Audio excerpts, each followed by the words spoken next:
Señoras y señores, aquí lo tenemos al señor Nicolás Márquez. Muchas gracias, Nicolás, por prestarte a la entrevista. Hace mucho tenía ganas de poder entrevistarte y la verdad será un lujo tener esta charla. Bueno, gracias por el interés, gracias por el interés. Así que, bueno, acá estamos. Bueno, para comenzar, me gustaría hacer un pequeño repaso de cómo viste vos estos últimos meses, toda esta campaña de Javier Milei y de cómo han avanzado estas ideas en la República Argentina, que hace mucho, ¿no? No se tenía un candidato defendiendo estos valores. Bueno, la última experiencia exitosa, pero fugaz, fue la UCD en la década del 80 con Álvaro Alzogaray, que tenía otras características, otra estética, además tenía otro público. Creo que el fenómeno de Javier Milei, si tiene alguna particularidad, es que ha llegado a ser muy popular, incluso en las clases bajas, cosa que el liberalismo era impensable en la Argentina, sindicarlo como un espacio político, para que estoy Sí, tratando de acomodar esto, ahí está perfecto. sindicarlo como un espacio político popular, y Javier Milei lo logró. Creo que se conjugan varias cosas. Primero, es un momento en donde en muchos lugares de Occidente empiezan a aflorar las nuevas derechas. O sea que estas expresiones masivas de explosiones repentinas y flamantes de espacio de derecha se van dando en muchos lugares como consecuencia de la pusilanimidad de las oposiciones a los partidos de izquierda, que son partidos de centro. Y por el centro penetra la izquierda. Entonces Claro. termina la gente viendo en los dos partidos un mismo mensaje, no hay diferencias filosóficas contundentes, los dos son intervencionistas, los dos son dirigistas, y encima los dos abrazan la agenda cultural izquierdista. Claro. El discurso de Milei históricamente fue un discurso netamente economicista. Bueno, él es economista, obviamente. Un discurso economicista, con particularidades un poco, yo no me animaría a decir utópicas, pero por lo menos con particularidades eh, de cierto idealismo extremo. Él es profuso lector de Rothbard. Creo que Rothbard aportó muchísimo a la causa. Es un pensador indispensable para quien quiera inmiscuirse en esas ideas, pero digamos, muy llevado al paroxismo del liberalismo. Hay otros pensadores más moderados en ese Claro. sentido. Entonces, Milei se metió con él y con otros libertarios. Es evidente que Milei sobre economía ha leído mucho, los conoce, suele citar pensadores liberales, pero se siente libertario. Y ha dicho en alguna ocasión en un reportaje que su partido extranjero con el cual él se siente identificado es el Partido Libertario de Estados Unidos, que tiene muy poca aceptación, 2-3% de los votos, no sé cuántos. Claro. Sí, bueno, también se ha declarado Sin embargo, defensor de Trump te quería muchas veces. no, ahí voy, Claro. ahí voy. Sin embargo, cuando empezó a jugar en la arena política, dejó a un lado un poco ese utopismo y empezó a darse cuenta de y empezó a sentirse identificado con la nueva derecha, que tiene componentes mucho más amplios que el económico. Por supuesto que yo me considero adherente y impulsor de eso, que tiene una agenda mucho más amplia que la económica. Entonces, que tiene una agenda cultural antiprogresista. Su postura pro vida le atrajo parte de ese público también. Haber sumado a Victoria Villarruel también le trajo parte del público conservador y nacionalista. Y se siente identificado con Trump, con Vox, con Bolsonaro, y le mandó saludos enfáticos a Cast. Sí. Cosa que es mala palabra, porque incluso en los medios chilenos y y en Argentina ni hablar, están escandalizados con Kast, y no están escandalizados con Boric, que es bancado por el Partido Comunista, partido que en ejercicio del poder cometió 100 millones de homicidios a disidentes. Entonces tenemos esta inmunda casta periodística, salvo excepciones muy, Sí, sí. muy episódicas, que abraza la agenda progresista y se escandaliza por la derecha. Y trabajan en Clarín y La Nación, es decir, los mismos multimedios que en su momento apoyaron a Videla. Pero, viste, o sea, son brutos, son ignorantes, pero no son tontos, cobran de buenos multimedios. Sí, sí, sí, no, ni hablar. Bueno, claro, Todo. a lo que voy es que Javier yo lo veo que se está acercando y posicionando como el referente de la nueva derecha argentina. Podría haber encarado para el lado netamente libertario, exclusivamente libertario, sin embargo, abrió un abanico de posibilidades, de alianzas y que en realidad si querés hacer política con éxito, no podés solamente estar con los que piensan como vos. Claro. O sea, tenés que estar con los afines, con los afines. Marcar una agenda, claro, no puedas estar con alguien que quiere estatizar los medios de producción, ¿no? Sí, sí. Pero digamos, tenés como decía San Agustín, en lo esencial libertad y en lo esencial unidad y en lo demás libertad. Claro. Sí, sí, poner los Eh, principios básicos y decir, bueno, en esto tenemos que estar todos de acuerdo y después podemos tener nuestros debates internos. Porque si no, te pasás de purista y no llegás a ningún lado. Juntás 2 o 3 personas, porque nadie piensa 100% igual al otro. exacto. Y bueno, hay una derecha ahí más o menos consolidada, bueno, en la Ciudad de Buenos Aires consolidada con el sufragio, pero hay una derecha nacional. Y en el país hubo tres alternativas que podemos indicar como parecidas a las de Milei. Fuerza Republicana en Tucumán, que es un partido de derecha conservador, histórico, que sacó el 11% de los votos contra Mansur, contra el partido que dirige Ricardo Bussi, fundado por el general Bussi, conocido por haber combatido el terrorismo marxista en la década del 70. Y en agradecimiento a eso la gente lo ha votado a él y sigue votando por ese partido. Los tucumanos que vivieron como nadie lo que fue la guerra civil argentina en los 70. Y el otro exponente fue Esper. Claro. Que, bueno, logró repetir, sacó algunos votos más, y logró meter él como diputado y la segunda diputada. Claro, él y Píparo entraron. Lo de Esper es más difuso, porque no es la misma línea de lo que viene haciendo Milei. No se manifestó con nada, no sé, que yo sepa, no se pegó, no se vinculó, no se trató, no se identificó con exponente de la nueva derecha. Y además puso como candidata a diputada nacional. Esta ley de cupo es aberrante porque te obliga a poner mujeres, porque no por mérito o capacidad o idoneidad, sino porque lo dice la ley, hay que poner una mujer. Sí, Entonces sí. tenés que buscar, bueno, a ver a quién pongo.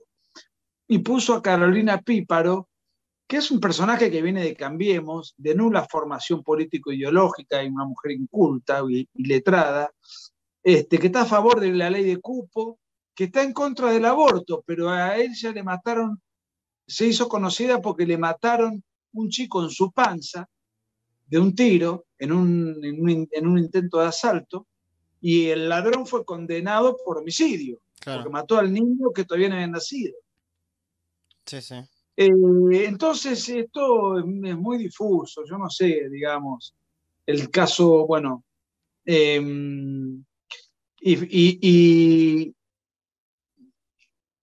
y ahora viene otra etapa, porque una cosa es el Milei recorriendo la capital federal, donde realmente hizo una epopeya, sacó una cantidad de votos enorme, con recursos limitados, contra todo un establishment, tiene mucha presencia en los medios, él se suele manejar muy bien, y digo se suele manejar muy bien porque en el debate creo que no le fue bien, creo que se sobreestimó a sí mismo. Él dijo, yo gano siempre en los debates contra todos. Lo cual es cierto, porque es muy rápido, muy ágil, tiene una estructura ideológica muy redondeada, y entonces sabe responder y sabe poner ejemplos y es didáctico. Pero los debates presidenciales o políticos, donde tienen estas estructuras, estos tiempos, temas distintos, ahí hay que tener un ensayo, una gimnasia. Me parece que no la hizo, Claro. que él fue confiando en su experiencia histórica, pero acá fue un evento muy distinto. Distinto es Esper en los debates es sumamente talentoso. Pero bueno, no influyó mucho, evidentemente, porque si bien no brilló en el debate, en las elecciones hizo un campaña Sí, sí. espectacular. Ahora viene otra etapa, porque él ahora quiere armar un partido nacional. Entonces ahí viene un nuevo desafío. A ver, los seres humanos no somos talentosos para todo. Tenemos obviamente limitaciones y nos especializamos en algo. Alberto Fernández ha sido históricamente un gran operador político, hábil seguramente. Fue jefe de gabinete de Néstor, jefe de gabinete de Cristina, siempre estuvo muy rodeado, muy contactado, tejiendo trenzas, era un operador político. Seguramente le daban órdenes y él armaba en función de lo que le decían. Bueno, se ve que para eso era bueno, ¿no? Yo siento repugnancia por ese tipo de político, Claro, pero no estoy haciendo una reivindicación de la rosca política. claro. Lo que digo es que él hacía ese trabajo con eficiencia para sus mandaderos. Ahora, cuando le tocó liderar, cuando le tocó ser líder, demostró no tener capacidad ni habilidad, ser un pusilánime, un tipo sometido, gobernado, doblegado, un imbécil. Entonces, servía como secretario, pero no como líder, que no lo es. Ahora Javier Milei se tiene que probar como líder nacional. Y capaz que tiene el talento suficiente, pero lo vamos a ver con el tiempo. Es un nuevo desafío personal. Él ha sido un gran divulgador, se ha definido a sí mismo como un divulgador, es un muy buen polemista, es un tipo provocativo, llamativo, y los resultados están a la vista. Lo que sacó fue enorme en votos porque tiene características de carisma y ha despertado un atractivo en un sector poblacional, sobre todo en el joven, muy masivo, muy exitoso. El producto es muy bueno, Sí, hablando sí. en términos marketing. Claro, sí, no, es muy ¿No? interesante también esto que comentabas hace un rato sobre los medios, ¿no? Con todo el establishment operando contra el tipo, que cada canal de televisión que va parece una guerra, pues saltan todos a quererlo hacer pisar el palito y eso en contra de todo, en contra de la famosa grieta, ¿no? De querer instalar un bipartidismo por parte de esta gente que, en definitiva, muchas veces terminan defendiendo lo mismo. Durante todo el año pasado en la pandemia estuvieron sentados, ¿no? Larreta, Fernández y Kicillof y enfrente de toda esa adversidad poder salir y poder sacar esa gran cantidad de votos, la verdad que comparto con vos que ha sido muy interesante. Y cómo es esto, ¿no? De cara también al 2023, ahora ya Milei dentro de la Cámara de Diputados, cómo es este discurso que tiene él siempre hablando de la casta política, a la hora de sostener ese discurso con la gente que por ahí viene súper embanderada con eso y a la primera que se sienta a charlar con alguien ahí, puede llegar a reaccionar mal la gente diciendo, che, estás dialogando con la casta, o crees que la gente va a entender, decir, bueno, con alguien tiene que dialogar en algún momento? Bueno, a ver, él tiene dos desafíos. Uno es armar el partido nacional que quiere armar. Sí, Para tal fin va a tener que recorrer el país, hablar con los partidos conservadores provinciales, me imagino, porque no va a poder armar desde la nada claro, y en cada provincia desde cero, con chicos inexpertos, un partido político que necesita tanta cantidad de afiliaciones, tanta cantidad necesita de profesionales. claro, y para jugar en Si él serio encima. si quiere un proyecto competitivo en el 2023, tiene que rodearse de profesionales. No de un pibe de 17 años que le gusta, que se sienta y con una estudiantina ocasional, Claro. confiar en ellos una provincia. No. Mm. Va a tener que juntarse con caudillos, con tipos porque podrán estar a la derecha, pero que ni saben qué es el libertarianismo, qué es el anarcocapitalismo, qué es el Claro. minarquismo. Lo va a tener que hacer, salvo que quiera purificar, y entonces no creo que logre el objetivo. La política tiene esta limitación. Ahora, va a tener que hacer un equilibrismo entre la ideología purista que él viene marcando y las transacciones políticas. Claro. Ahora, él tiene algunas cosas que ha dicho que son muy interesantes y que lo van a dejar muy bien parado. Él dijo que iba a elaborar un proyecto de ley para decir, para que disponga que la dieta que cobra el diputado es opcional, por ejemplo, Claro. y que se iba a negar a cobrar.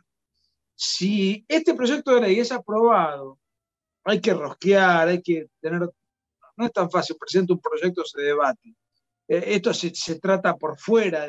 Las leyes en general ya están votadas desde antes de que ingresen al recinto los diputados, ¿no? Sí, sí. O sea, hay toda una serie de cuestiones que Javier va a tener que ir aprendiendo sobre la marcha, o que estar aprendiendo. Pero bueno, me refiero puntualmente, si esa ley se aprueba y él niega cobrar la dieta, a lo mejor se aprueba, porque es muy difícil que un diputado ¿cómo defiende un diputado la obligatoriedad? Claro. Entonces, y él se pone en ese lugar, eso le va a dar un gran prestigio, una altura moral para discutir con cualquiera. Sería en realidad lógico que todos los del partido hicieran lo mismo, que no lo van a hacer, pero sería como para decir, nosotros somos distintos, nosotros representamos la anticasta, no queremos los privilegios de itinerarios de la casta. Entonces él se abstiene, pero bueno, los demás no creo que lo hagan. Pero no importa, ese ya es otro debate. Y a mí me pareció desprolijo de su parte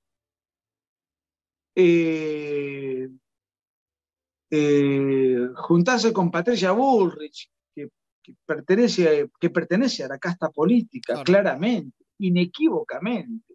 Yo tengo 46 años, yo era chiquito y ya Patricia Bullrich vivía de la política. Claro. Estuvo en cuanto partido pudo, sobre todo en el peronismo. Después fue ministro de Trabajo de la Rúa. Mirá, por época que te estoy hablando. Muchos de los que nos miran ni habían nacido o eran niños. Y En yo la en esa época de época la nací, Rúa era claro. ministro de Trabajo y el gobierno de la Rúa era el gobierno de la alianza entre la Unión Cívica Radical, es decir, un partido afiliado en la Internacional Socialista, que es parte constitutiva de la Internacional Socialista, y el FREPASO, que era un partido de exguerrilleros, de zurdos, repugnantes, muchos de los cuales después se pasó al kirchnerismo. Y ahí estaba Patricia Bullrich. De la Rúa no era un hombre de izquierda, era un hombre de radicalismo, línea nacional, pero no importa, te quiero poner el contexto Sí, de sí, lo que sí. era eso. Ahí ya estaba Patricia Bullrich. Bueno, y ya desde antes había sido diputada menemista y así sucesivamente. Bueno, y después juntarse con Macri y decir que Macri no es casta, que Macri fue diputado nacional, durante 8 años fue jefe de gabinete, después fue 4 años un presidente lamentable, cuyo mérito significativo es haber logrado que vuelva el kirchnerismo al poder, gracias a su política timorata, tibia, pusilánime, desprovista de agallas, desprovista de convicción. Yo no sé por qué hizo esos vaivenes con Cambiemos y diferenciar a los cambiamistas buenos de los malos, como si hubiese alguna diferenciación. En realidad son parte de del mismo armazón, la misma runfla, y de hecho los que tuvieron el poder son los supuestamente buenos, Macri y Bullrich. Bullrich fue ministra de Macri y Macri fue presidente. Yo no sé por qué hizo eso.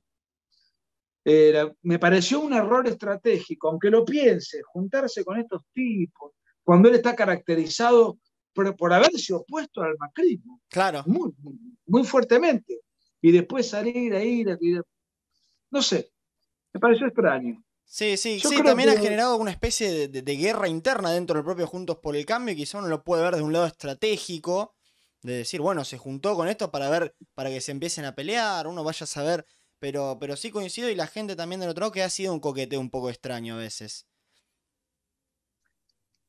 la política exige y pone de manifiesto esto. Lo que me pareció es torpe Mm, políticamente. claro. Porque en todo caso, juntate después si tenés algo que hablar. Sí, En la sí. política siempre hay que hablar, y hay que hablar con todos. Eso no quiere decir adherir, ni hacer una alianza, ni hacer nada, pero lo podría haber hecho después, no había ninguna necesidad de hacerlo en ese momento. Y después en el debate que no se preparó, en lugar de poner en evidencia y castigar a María Eugenia Vidal y argumentos ahí, pero a rabiar, se enredó toda la noche con Miriam Bregman, que es una trotskista que él tendría que haber ninguneado. No tiene entidades, no tiene rango ontológico, es un epifenómeno, una pobrecita que cree en el trotskismo. O una viva que vive de la política y discursea con el trotskismo porque tiene a un séquito de idiotas útiles que la votan. No sé cuál es la naturaleza de Miriam Bregman, porque obviamente no me trato con esa gente, ¿no?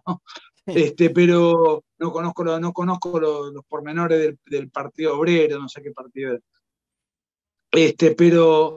Pero bueno, él tendría que haber llevado a cabo una serie de cosas que no hizo. Pero de Mm. todas maneras, su No, le elección fue fue un bien. éxito rotundo.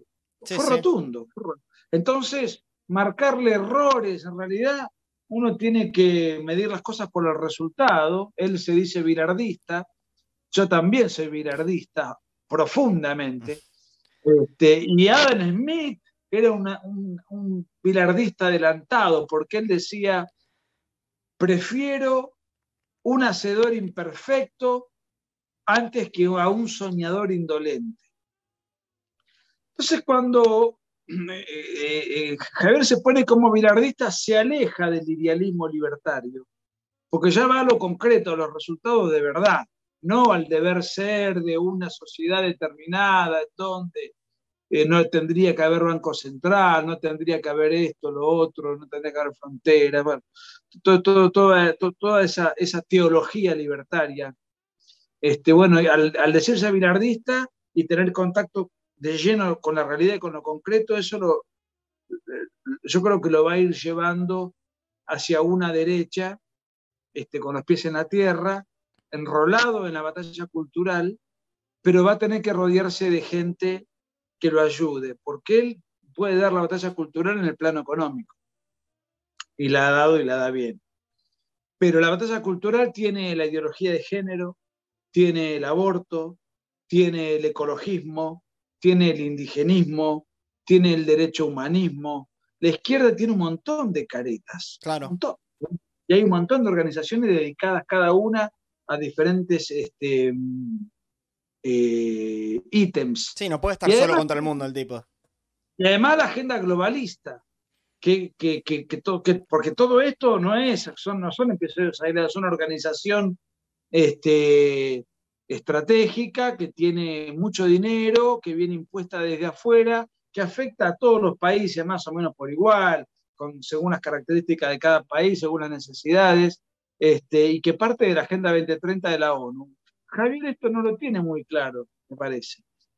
Entonces va a tener que rodearse de gente que lo acompañe, que lo asesore, eh, porque la batalla es completa. Tiene muchas. Lo que pasa es que, claro, la Argentina está tan mal económicamente que el discurso económico tiene más éxito en términos de votos que la lucha contra la ideología de género, Claro. por ejemplo. Porque hay otras urgencias. En otros países donde económicamente se vive mucho mejor, le prestan atención a las otras luchas culturales que se dan en superficie. La defensa de la familia, por ejemplo. Acá la familia está siendo atacada permanentemente, sin embargo, no impacta, no está en agenda. El deterioro económico de la Argentina es tan brutal y ha caído tan bruscamente, que si Milei no hubiese sido economista, por ahí no hubiese tenido la repercusión que tuvo, ¿no? Sí, sí, no, sin ni hablar.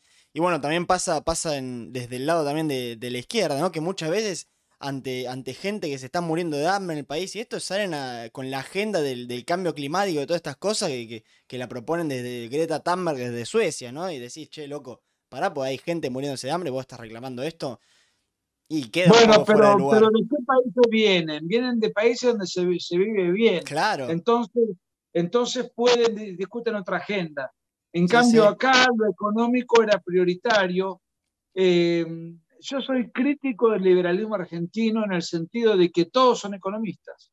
Mm, Todos. Los referentes del liberalismo argentino, podrá haber algunos que no. Entonces, todos economistas. Cachanó. Y no tiene nada de malo, no los critico por ser economistas. Es una profesión muy noble y está muy bien que así sea y están dando una batalla cultural. Pero el liberalismo argentino no sale de la economía. Es muy pobre. claro. Cachanó, López Murphy, Spert, Milei, qué sé yo, déjame pensar, Adorni, bueno, todo, salvo alguna excepción muy aislada, algún un teólogo como lo es Gabriel Zanotti, pero el resto es puro economicismo. Eh, son los referentes, los voceros, los principales exponentes en Argentina son todos económicos. Claro. Entonces, dan la batalla en el plano económico y en todo lo demás no hay. Entonces nos pasan por encima, nos destruyen. Y además, hay algunos liberales que de fundaciones y de empresas rentísticas, bastante cobardes, pusilánimes, sin comprometerse demasiado, que viven de determinada, a veces del Estado alemán, que viven Mm, de determinados, haciendo lobby para determinadas empresas, y no se meten, y son liber progres. ¿No? O sea, acá necesitamos un liberalismo de derecha, esa es la nueva derecha. Es un liberalismo económico y una derecha cultural, conservadorismo cultural, claro, una contrarrevolución. De eso se trata la nueva derecha. Y sí. bueno, Javier está ahí en una instancia todavía no tan clara, ¿no? Pero me da la impresión de que va hacia ese lado. Mm. No está todavía en ese lugar, pero me da la impresión de que va hacia ese lado. Claro, bueno, hace un par de años en una conferencia justamente también con Milei y con Agustín Laje, dijiste que la nueva derecha tenía que formarse con liberales que crean en la vida desde la concepción, conservadores que crean que la tradición debe estar al servicio del progreso y nacionalistas que no confunden el amor a la patria con el amor al Estado. ¿Vos ves que se está gestando esto desde el lado de Milei o quien lo vaya a encabezar? ¿Lo ves por lo menos gestándose? Bueno, a ver,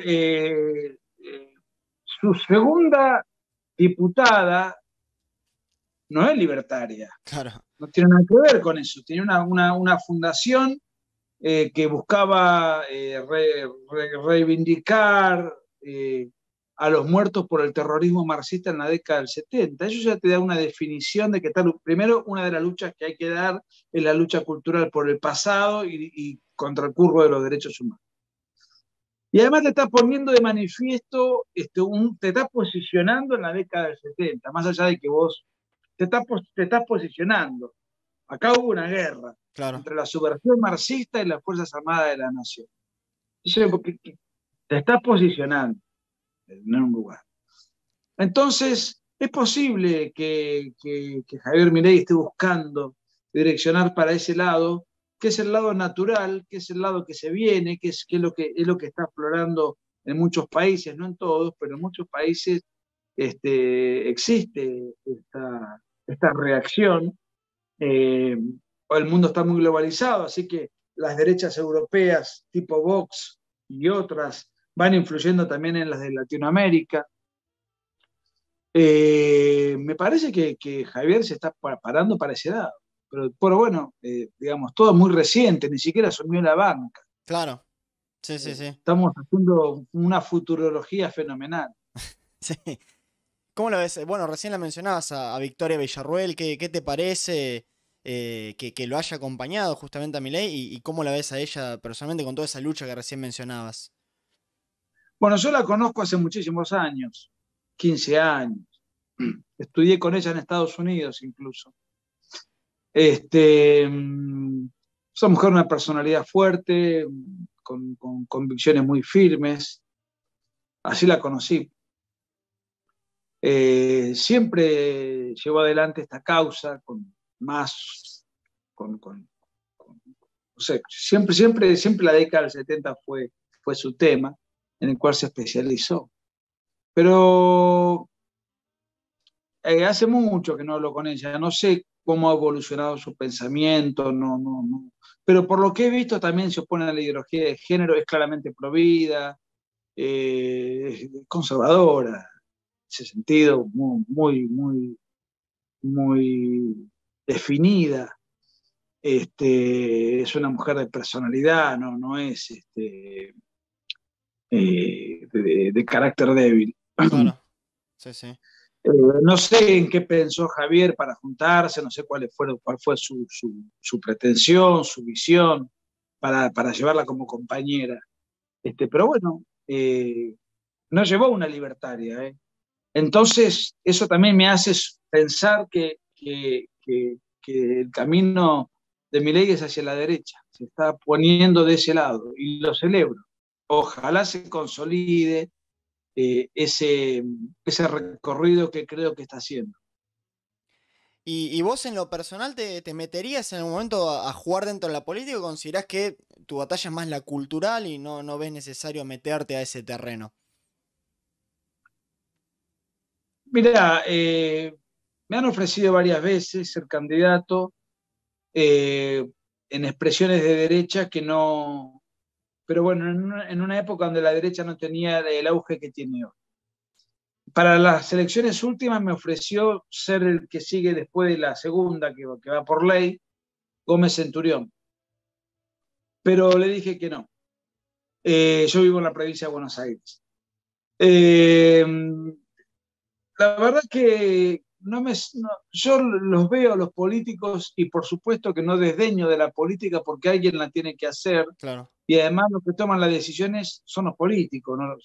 Lo que puede hacer un intelectual es generar un clima, darle argumentos al político, convencerlo, persuadirlo, influir en la opinión pública para que el político se vaya orientando en función de las ideas que uno va propagando.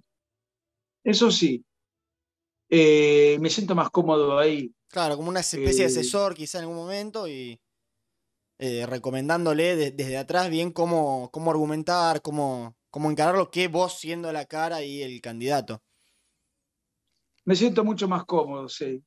Mirá, yo fui un poco en juego, ¿no? Pero en mi etapa de universidad, yo tuve una intensísima militancia política. Fui candidato a presidente, fui vocal del centro estudiante, pues sacamos los votos suficientes. En una fuerza inequívocamente de derecha luchábamos contra toda la izquierda en sus diferentes variables y matices en la década del 90. Íbamos aula por aula, íbamos a las asambleas, había que estar muy preparado y con mucho carácter para saber que uno estaba en minoría. Pero Sí, era una sí. etapa muy idealista, muy donde nosotros no nos importaba si sacábamos muchos votos o pocos, si lo sacábamos mucho mejor. Sí, Pero sí. decíamos las cosas que pensábamos a rajatablas. Vos ahí no te estás jugando nada. No hay poder, no hay dinero, no hay chofer, no hay Mm. fueros, no hay toda una serie de asesores, pagos y toda. La política universitaria es muy ideológica, muy pasionalmente ideológica, porque en definitiva, entonces cuando había algo que nosotros teníamos que decir, pero que no convenía, porque electoralmente no convenía, lo decíamos igual. Claro. Entonces yo ahí me sentía cómodo, porque estaba actuando en política, me presentaba, buscaba juntar votos, pero no cambiaba un ápice de mi manera de pensar, ni mis principios, ni nada. Es más, te pongo un ejemplo. En aquella época había una ley que después nunca se aplicó, que se sancionó en la época de Carlos Menem, en donde lo que se buscaba era el arancelamiento de la universidad pública. O sea, que la gente pague, la Claro. gente no pagaba como ahora. Y nosotros defendíamos el arancelamiento. Entonces, fíjate que Sí, Vos sí. entras a un Muy aula, populares no eran. dan tu propuesta y le estás diciendo al tipo, nosotros proponemos que vos pagues por estudiar. No éramos lo más simpático Claro. de, de las campañas electorales. Así todo, siempre sacábamos un 15, un 20%, hacíamos mucho argumento, viaje. Pero bueno, no ganábamos nunca. Claro. Pero ahí estaba cómodo, en una pelea linda, pero cuando ya la política de verdad, la política en serio, donde hay intereses en juego muy pesados y donde hay muchos beneficios y privilegios y bueno, todo eso, yo ahí ya no me veo, yo ya no me veo teniendo que estar porque aparte a mí me agarran con un tuit, con cualquier expresión, Sí, sí. este, estar todo, ¿qué te voy a tener? Andar pidiendo disculpas, retractándome, que se vayan a la mierda, no me Sí. veo. Justificándote todo el Me tiempo, aplicaría ¿viste? una habilidad moral por cuestiones ideológicas. Sí, sí. No me siento, no me siento atraído por eso. Pero ojo, yo no desdeño de quien lo haga, porque alguien lo tiene que hacer. Sí, sí. Alguien tiene que estar ahí metido en el barro y orientando las ideas de la derecha adentro de la política. Es necesario. Si no, uno se la pasa tirando tiros al aire y toda la casta y la corporación maneja todas las decisiones políticas y uno simplemente es un opinólogo, un Claro, sí, porque opinador. si no te metés, no van a decir los tipos, bueno, la verdad que tenés razón. Nosotros estando acá, te damos esto sin haberte metido, sin luchar nada. Eso no va a pasar nunca. O sea, en algún momento alguien tiene que meterse con esa idea, a pelearse con esta gente, pues si no, no termina saliendo jamás del poder. Y empezar a armar un partido nacional. Javier es un tipo que mueve multitudes en cualquier lugar del Sí, país. No es un fenómeno de capital federal. A donde va, eh, tiene miles de adherentes. Así que bueno, todo está por verse, pero es una expectativa interesante. sí, sí. Todo está por verse. Bueno, recién mencionabas lo de Gómez Centurión en la provincia de Buenos Aires y la verdad a mí me sorprendió la elección que hizo, fue bastante floja, terminó perdiendo hasta con Cintia Fernández. ¿Qué te parece que hizo mal? ¿Qué pasó ahí que sacó un resultado tan flojo? Mira, no sé, por empezar, yo estuve en Tucumán, Mm, tanto en las PASO como en las elecciones generales, apoyando a Fuerza Republicana. Así que yo no estuve muy metido en los pormenores de la provincia, claro. estaba muy ocupado en otra cosa. Pero Gómez Centurión me parece que, que, que, que, que probablemente, por lo que me dicen, se dejó llevar se Claro. sobreestimó. Confió demasiado en sí mismo, no confió en una estructura, no confió, se peleó con Cynthia Houghton. Recordemos que cuando él fue candidato a Claro, la presidente, vice era Houghton. la vice era Houghton. Houghton sacó 2 puntos y él 0,5. Con lo cual te hace concluir que los votos que sacó Gómez Centurión no eran de él, sino que eran votos de Houghton. Cuando se Claro. parte esa alianza, Cynthia Houghton hace un papel, bueno, no llegó a diputada, pero después a lo mejor existe el recuerdo de los debates presidenciales en donde Gómez Centurión fue un desastre. Mm. No sé si te acordás, Sí, sí, sí. pero Sí, se le pasaba el tiempo realmente siempre, era... no, fue un desastre, un desastre. Mucha gente quizás se acuerda. Después, la aparición en escena de Esper, Claro. mucha gente que a lo mejor había votado por Gómez Centurión en su momento, ahora votó por Esper. Eh, se le divide el voto con Cynthia Houghton. O sea, hubo un escenario y él no supo. Él es un hombre honorable, excombatiente de Malvinas y héroe de Malvinas, condecorado. Y además es licenciado en ciencias políticas. O sea, no solamente es un buen militar, un buen oficial, sino que además es un tipo, yo lo conozco, he charlado mucho con él, es muy agradable para charlar con él de política, de ideas políticas. Mm. Está preparado. Lo cual no quiere decir que esté preparado para actuar en política. Claro. Me parece que no. Me da la impresión de que no es su papel. ¿Y esto marca para vos Bueno, el fin de su carrera política?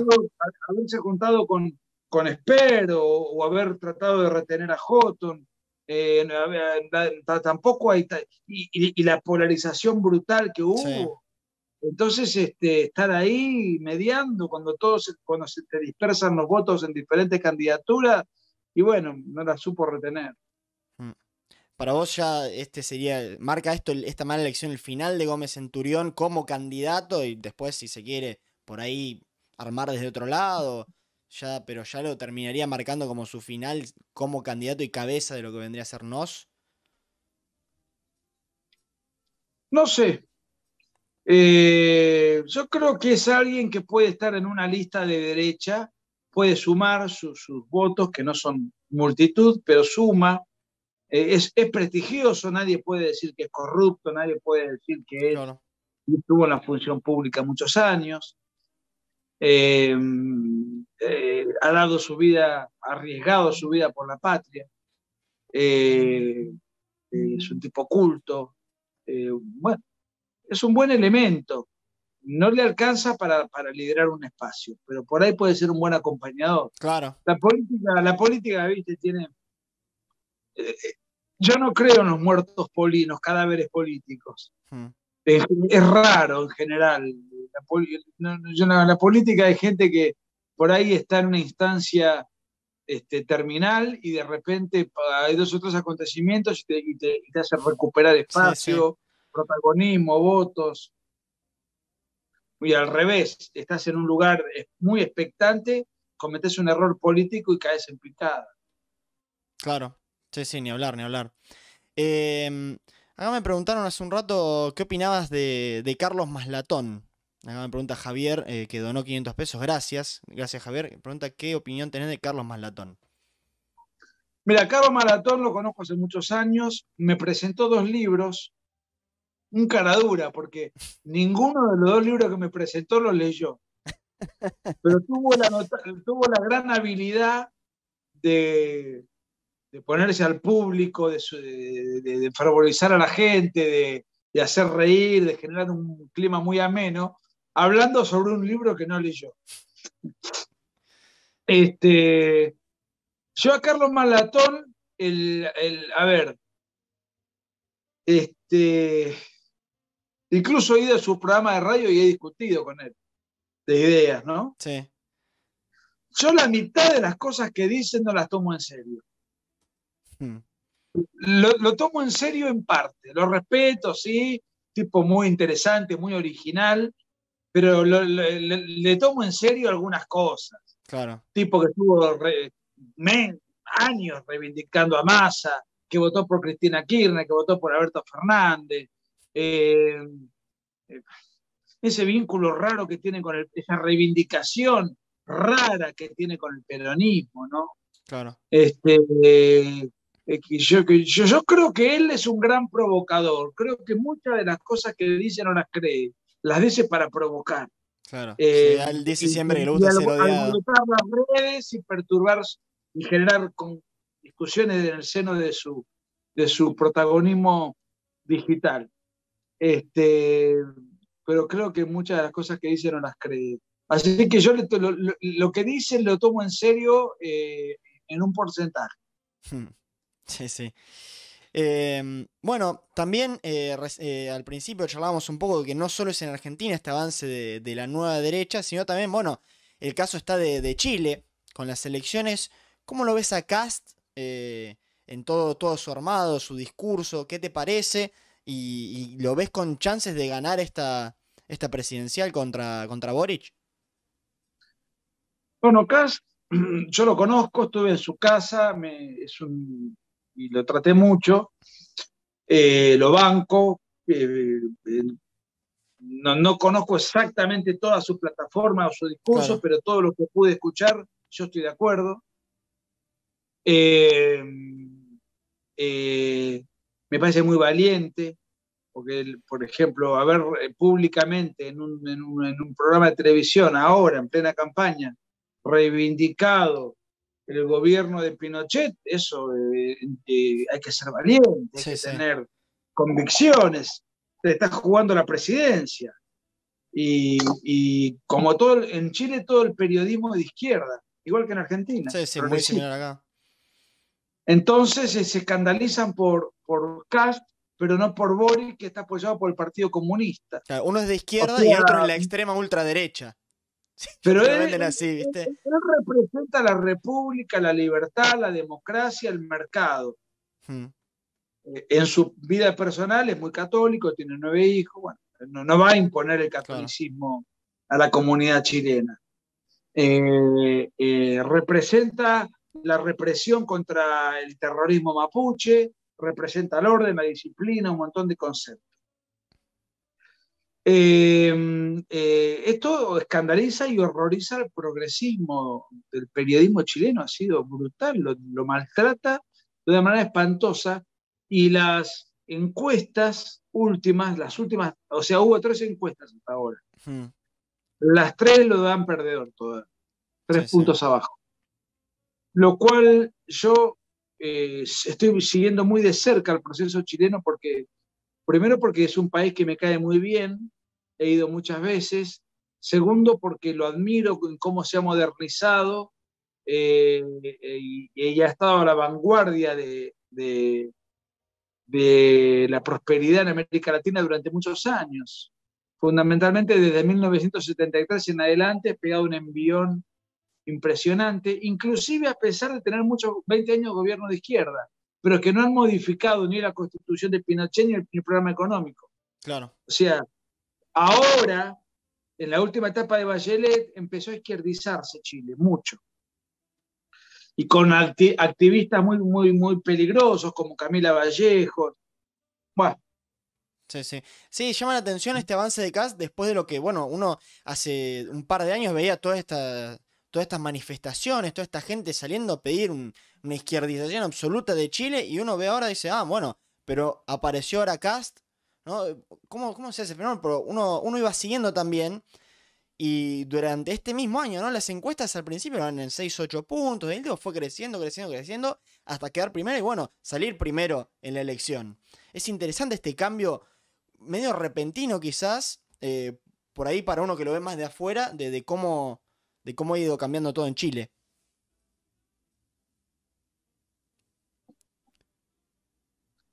hubo un episodio inmediatamente posterior a las elecciones de Johannes Kaiser, hermano de Axel Kaiser, que Sí, entró como diputado, a quien se le descubrió un video que él tenía subido en sus redes de 5 años atrás diciendo, no sé si en serio o en broma, no vi el video, claro. pero diciendo que la mujer no tendría que votar.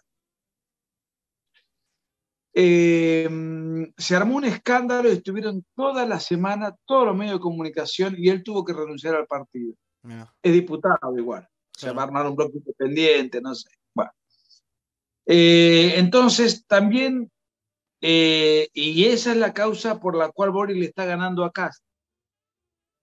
Faltan 3 semanas, en este momento Kast está juntándose en Estados Unidos con empresarios, trajo un liberal a que le perfeccione el programa económico y es ateo, lo cual es interesante porque Kast no puede ganar solamente con los que piensan como él. Claro, eso es un poco lo que decíamos también con Milei acá. Claro, él va a tener que seducir al voto de Piñera, al voto de Parisi, dependientes. Eh, Inclusive hay un spot que me han mostrado en donde hay jóvenes cantando a Kast con banderas chilenas y dentro de las banderas hay una bandera LGBT. Quizás en el afán de descomprimir el mote de homofóbico que ya le han puesto por estar en contra del matrimonio homosexual. Eh, o sea, está buscando salir un poco de su núcleo duro, Claro, porque ese núcleo, el que lo votó ya lo va a votar, no va a votar a Boric. sí, sí, sí. Nadie que votó por Kast va a dudar y va a votar a un procomunista, Claro. a un protocomunista. No va a pasar. Sería un cambio Está demasiado radical en muy buscando, poco tiempo. ¿Cómo?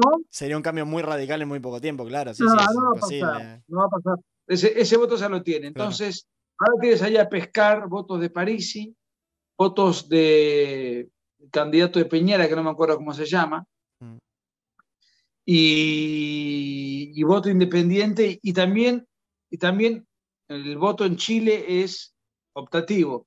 claro. Entonces, el índice es bajo, votó el 47% de la población. Entonces hay que alertar que si gana Boric va a gobernar el Partido Comunista y eso va a ser un retroceso brutal para Chile. Del país que supo ser va a quedar arrastrado eh, a la órbita chavista, Nicaragua, Cuba, un desastre, un Sí, sí. desastre.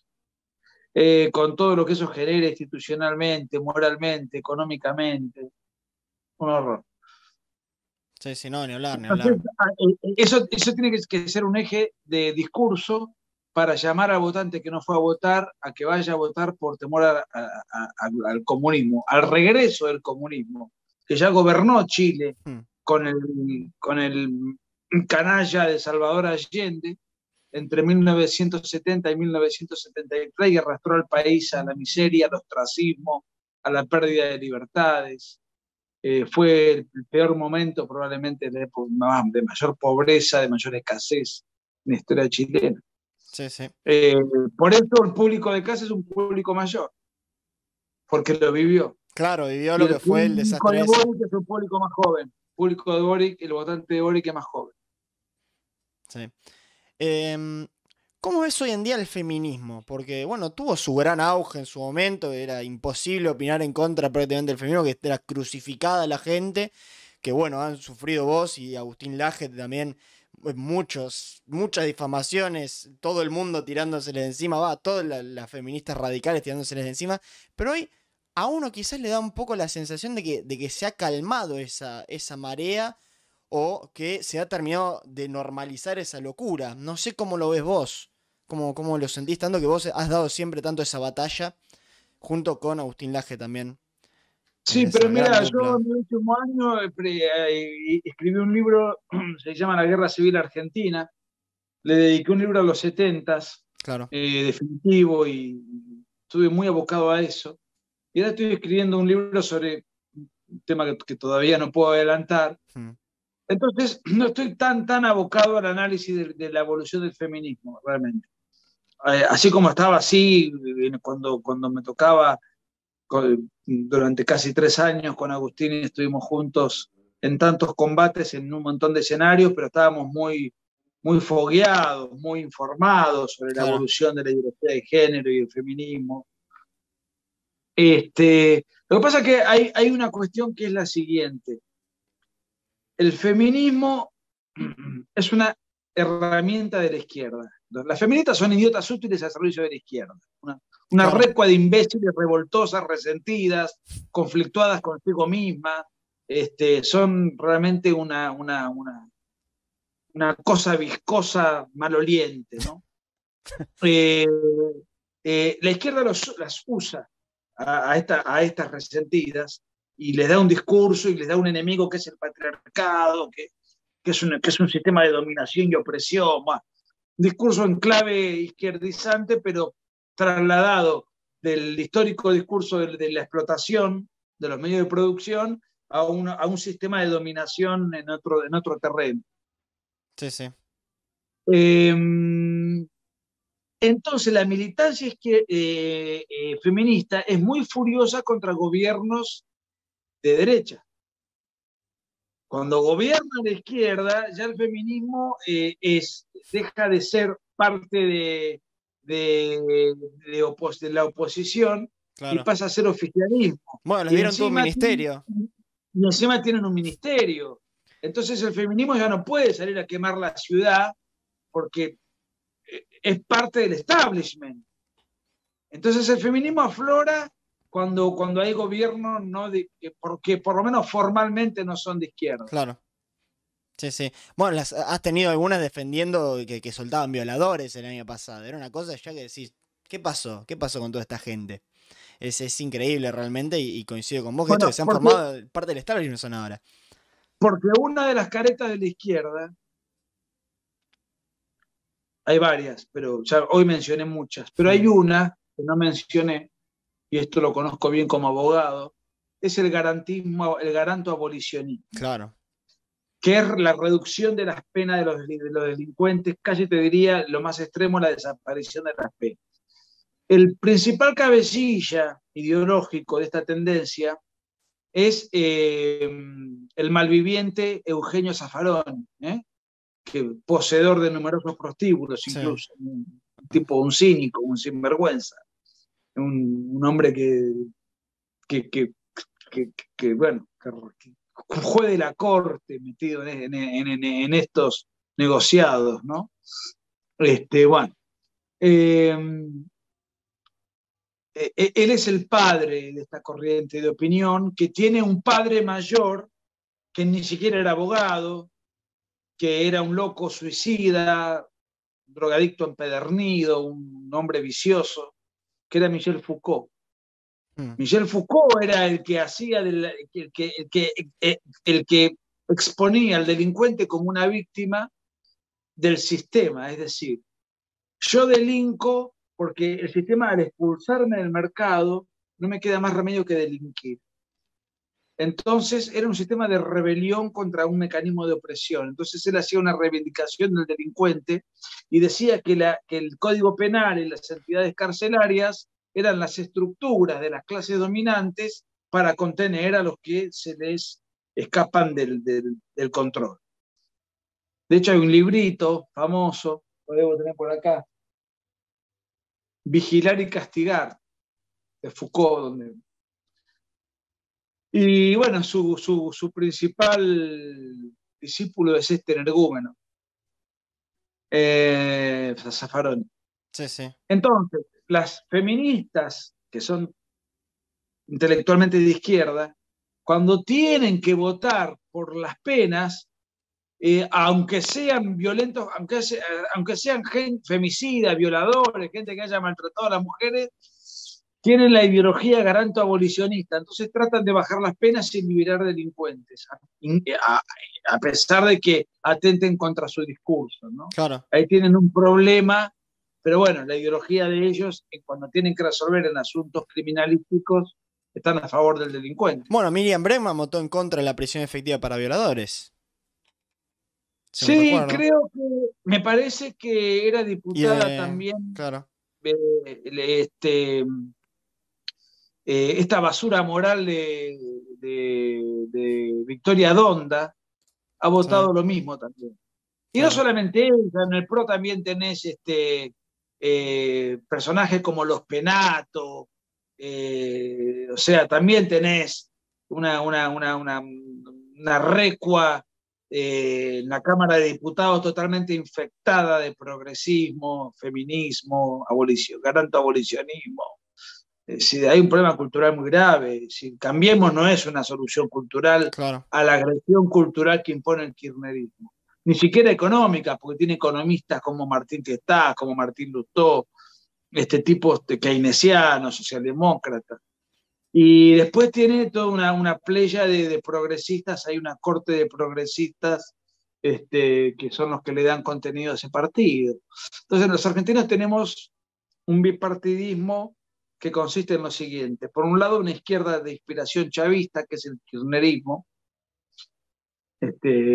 y que atropella las instituciones, que está alineada con esta cosa bolivariana que encabezaría el dictador Maduro. Claro. Y después tenemos una izquierda socialdemócrata, o sea, que cree en la intervención económica, que cree en la agenda cultural globalista y toda una serie de cosas, pero es más institucionalista, digamos, no, es más institucionalista, es más republicana, es un mal menor, Claro. objetivamente es un mal menor, pero no deja de ser un mal. Y nos va arrastrando hacia la izquierda de otra manera, no con rabia, no con furia, no con atropellos grotescos, pero, digamos, no nos Sí, está conduciendo a termina un teniendo un final camino. similar, claro. el camino correcto, o sea, entonces estamos en ese bipartidismo. Y el voto útil de mucha gente fue, bueno, qué sé yo, voto a María Eugenia Vidal, aunque sea un fiasco, y no a Milei, porque yo quiero que María Eugenia Vidal aplaste a Santoro. Este es el pensamiento de mucha gente, Claro. no lo juzgo. Lo que digo es, estamos en una situación complicada, y entonces el gran desafío es, ¿va a haber una alternativa a esto en el 2023? Y la persona encargada de resolver ese desafío es Milei.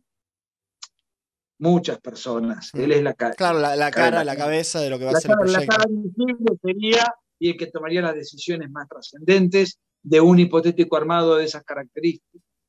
Sí, sí. ¿Cómo terminamos de hacer, ¿no? Desde este lado, por así decirlo, para hacerle entender a esa gente que dice, bueno, yo estoy en contra del kirchnerismo, entonces la voto a Vidal? ¿Cómo terminamos de hacerle entender a esa gente que la opción que realmente se para al 100% de frente a estos delincuentes es Milei, es la derecha, el liberalismo, como prefieras llamarle? Porque teniendo, ¿no? a todos los medios en contra, diciendo que Milei o los experts son funcionales al kirchnerismo encima. ¿Cómo se hace para combatir esto sin el mismo poder de fuego que tienen, por así decirlo? Bueno, la gente a la hora de votar no hace necesariamente un análisis ideológico. Claro.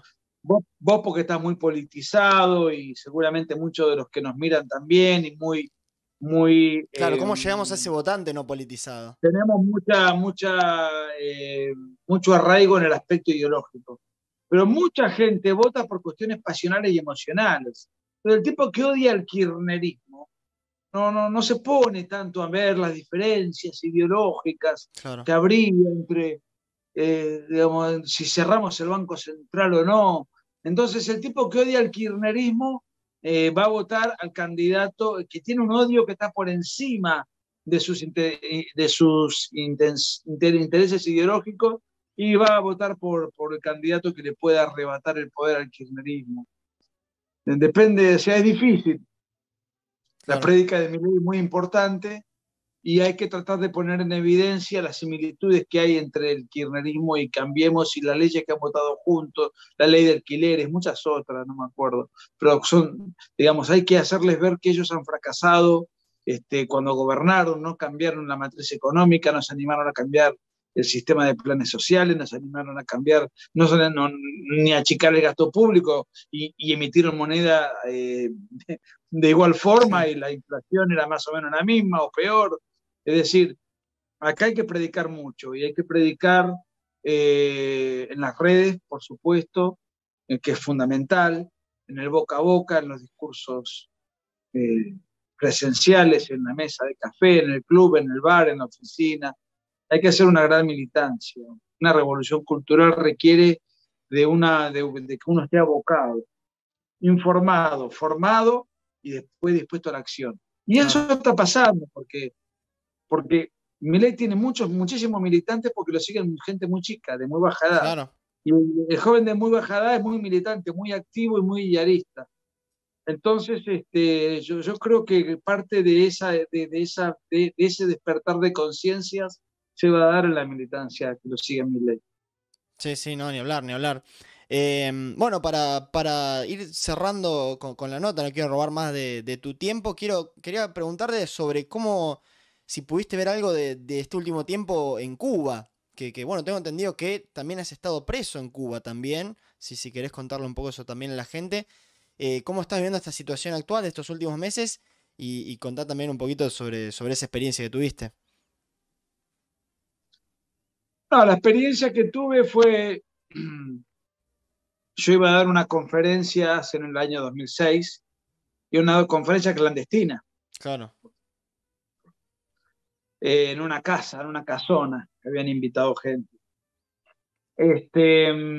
sobre Perón. Entonces, mi enfoque iba a ser hablarle de un caudillo estatista que hacía culto a la personalidad, que adoctrinaba con los textos escolares a los niños. O sea, iba a tratar de enfocar a Perón en todo lo que tenía de similar a Fidel Castro, Claro. que por entonces vivía. Entonces, si a mí me decían algo, yo no estoy hablando mal del comunismo, estoy hablando en contra del fascismo en Argentina. O sea, ese iba a ser mi Claro, argumento. Pero por la gente con la cual me junté y por los seguimientos que tuve y me detuvo la policía de extranjería, me llevaron a una celda el día previo a la conferencia. Y bueno, estuve un día, todo un domingo, y fue una experiencia tremendamente estresante. No tenía quien llamar, yo estaba solo en Cuba, claro. no, no hay ningún, qué sé yo, si te meten una bolsa de cocaína en tu valija en el hotel, Sí, sí. te acusan. O sea, la cabeza me giraba a 100.000. Y la verdad que me arrepiento porque arriesgarse de semejante manera a nivel personal, pasa que era más chico, hace ya unos cuantos años, y tenía menos conciencia Mm, de dónde me estaba metiendo. Hoy a la distancia lo veo como algo descabellado, irresponsable de mi parte. Bueno, pero volviendo a la situación actual de Cuba, no va a cambiar nada. Lo único que hay ahora son redes sociales muy limitadas en Cuba que se pueden conectar entre sí, algunos marchan y se da a conocer en el exterior y sale en Miami y salen. claro. No cambia nada, no modifica nada. Esto ya me habían preguntado cuando surgió la primera explosión de protesta. ¿Y qué va a cambiar en Cuba? Nada. No va a cambiar nada.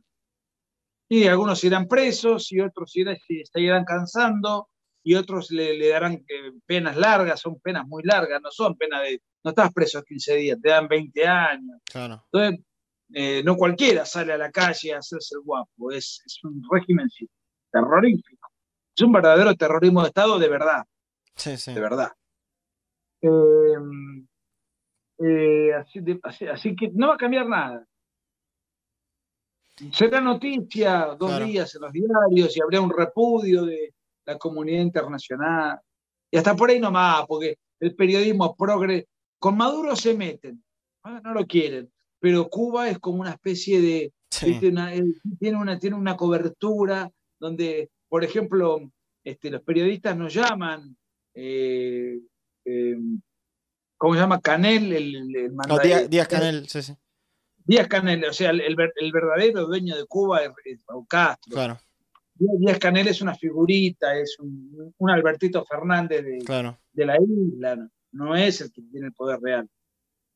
Eh, entonces, no le dicen el dictador, no le dicen el mandatario. Claro. Cuando vivía Fidel Castro, y Fidel Castro formalmente le decían el líder cubano, el líder revolucionario, toda la misma mierda periodística que está en La Nación Más, en TN, en Mm, América 24. O sea, todos los comunicadores, salvo algunos, todos se manejan así. sí, sí. Son una roña, ¿viste? Son en una tiranía totalitaria que tiene, qué sé yo, 70 años en curso, un pueblo oprimido, sometido, doblegado, récord de prostitución infantil, hambre, tarjeta de racionamiento, está todo destrozado, no hay mantenimiento de las calles, de nada, es un Claro. horror, es una cosa espantosa. Y sin embargo, viste, el periodismo progre con Cuba Sí, tiene. siempre son muy, muy generosos. Agarran ante la primera de cambio, Cast es la ultraderecha, ¿viste? Es un neonazi, pero las dictaduras en serio que están pasando, como son amigos, como son de izquierda, guardan un silencio bastante El cómplice. periodismo, pero escúchame, el periodismo es parte del problema. A ver, el periodista más eh, emblemático Sí. y renombrado opositor al kirchnerismo es Jorge Lanata, que es el fundador de Página 12, Sí, sí. diario que según él confesó fue financiado por dinero extraído por el guerrillero Gorriarán Merlo, ex miembro del ERP y del MTP, que se dedicó también a incursionar en la guerrilla nicaragüense. Bueno, no importa. Pero él consiguió la plata del secuestro extorsivo y se lo dio a la Nata para que la Nata ponga ahí a disposición un diario, Página Claro. 12. En sus inicios escribían muchos guerrilleros, Horacio Berbisky, Martín Caparrós, bueno, no me acuerdo los nombres, y algunos pollitos que salieron de ahí adentro, Loto Biasda, Tenenbaum, Mm. bueno, y otros más, no recuerdo. Leuco era el secretario de prensa del MTP. El MTP es la organización terrorista que en el 89 atentó contra el cuartel de la Tablada intentando hacer un golpe de Estado a Guarnerán Merlo. Bueno, Leuco viene de ahí. O será opositor a Kirchner, todo lo que vos quieras. Claro. Habrá mejorado. Pensemos bien. Supongamos que ha mejorado. Pensemos que no, que su motivación no es solamente económica, sino que ha mejorado su manera de pensar. Pero son tipos que igualmente tienen una matriz de base muy, muy complicada. Entonces todo ese proceso de cubano lo miran con una admiración impectore, digamos. No se animan a exteriorizar nada. En ese sentido son indulgentes. Sí. Creen que es políticamente incorrecto esperar una dictadura, una cosa Pero insólita. el periodismo de Argentina es parte del problema, Sí. porque el periodismo forma opinión. Claro. Y el periodismo antikirchnerista, yo a veces tengo discusión con gente que le digo, Clarín es un medio de izquierda. ¿Cómo va a ser de izquierda? ¿Cómo va a ser de izquierda si es antikirchnerista? Sí, pero Nicolás del Caño también es antikirchnerista. O sea, ser antikirchnerista no significa ser de derecha. Le pegan por otras cuestiones.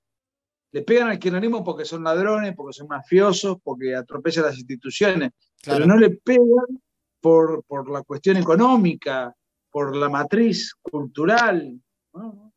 Le pegan por cuestiones de otro tenor. Sí. Sí, no, ni hablar, ni hablar. Bueno, Nicolás, ha sido un lujo esta charla. Espero que pronto se pueda repetir. Creo que la gente lo ha disfrutado mucho, muchísimos comentarios, muchísimos saludos. La verdad que ha estado muy interesante, muy interesante.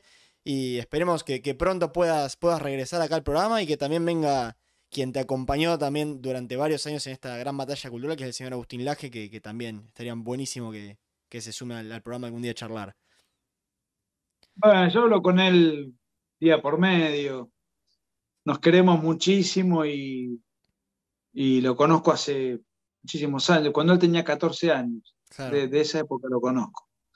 Así que mi cariño para con él y mi admiración, porque ya se ha convertido en un pensador de la derecha hispanohablante de consulta. Sí. Sé lo que ha evolucionado, lo que se ha preparado, el esfuerzo que ha hecho, yo sé el esfuerzo que ha hecho. Todo el prestigio que hoy tiene, lo tiene sumamente merecido. Sí, bueno, no sé si tenemos que coincidir porque para armar una juntada, porque aparte vive en Córdoba, yo Mar del Claro. Plata, y además él está abocado muy después creo que el año que viene va a ser un doctorado en España, entonces juntarnos bueno, pero el internet Sí.